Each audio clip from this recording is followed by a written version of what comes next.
If Blender is giving you a permission denied error, don't worry, because in this video I'll show you the quickest ways to fix it step by step.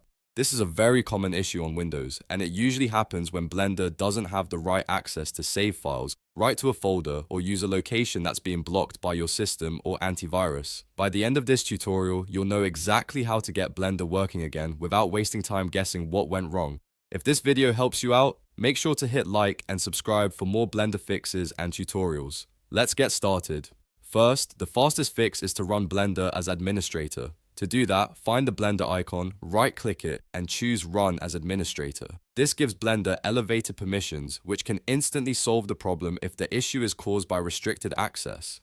If Blender opens normally after that, then you've confirmed the problem was permission-related. If that doesn't solve it, the next thing to check is the folder or file permissions. Go to the folder where you're trying to save your project, your render, or your export.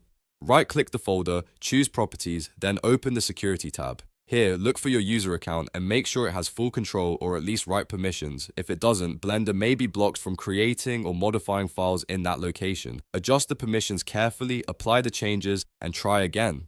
Another important thing to check is whether the drive or folder is set to read only. If Blender is trying to save on a drive that doesn't allow writing, you'll keep getting the permission denied error. Make sure the location you're using is actually writable. A good test is to save your file to a simple location like your desktop or documents folder instead of a protected system folder. You should also avoid saving Blender files inside restricted directories like program files or other Windows protected folders. These locations often have extra security rules, and even if the file exists, Blender may not be allowed to edit it properly. A much safer option is to create a dedicated project folder somewhere like your documents folder, an external drive, or a custom workspace folder. Now check whether another app is locking the file. Sometimes a file is already open in another program, or Windows is still using it in the background. If that happens, Blender can't access it properly. Close any file explorers, preview windows, image editors, or other apps that might be using the same file, then try again.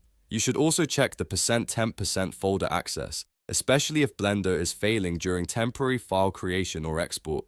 Open the Run dialog, type %temp% and press Enter. If the folder opens, that's a good sign. If access is blocked, Blender may not be able to complete certain actions. Clearing temp files or checking the folder permissions can help fix that.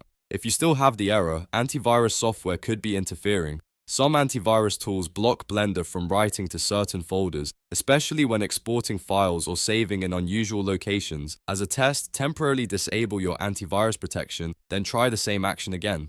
If Blender works after that, you've found the cause. Just remember to turn your antivirus back on right after testing. If none of those steps work, try saving to a completely different location. Sometimes the original folder is damaged, restricted, or synced by another service like OneDrive, which can cause access problems. Saving to a different folder is a simple but powerful way to confirm whether the issue is with Blender or the original destination. So to recap, if you get a Blender permission denied error, start by running Blender as administrator, then check folder permissions, make sure the drive isn't read only, close anything locking the file, test %temp%, avoid protected folders, and try a different save location. In most cases, one of these steps will fix the issue quickly. If this tutorial helped, please hit the like button and subscribe for more Blender troubleshooting guides, beginner tutorials, and quick software fixes. Thanks for watching, and I'll see you in the next one.